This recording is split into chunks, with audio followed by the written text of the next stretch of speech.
தஞ்சாவூரில் தமிழக அரசு நேரடியாக கரும்பு கொள்முதல் செய்ய வேண்டும் என விவசாயிகள் கோரிக்கை வைத்துள்ளனர்.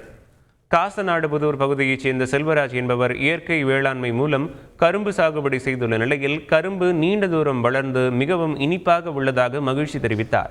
மேலும் தஞ்சை மாவட்டத்தில் பல்வேறு பகுதிகளில் கரும்பு சாகுபடி செய்யப்பட்டுள்ள நிலையில் பொங்கல் பண்டிகைக்கு இடைத்தரகர்கள் இல்லாமல் தமிழக அரசு உரிய விலைக்கு கரும்பு கொள்முதல் செய்ய வேண்டும் என கோரிக்கை வைத்துள்ளார்.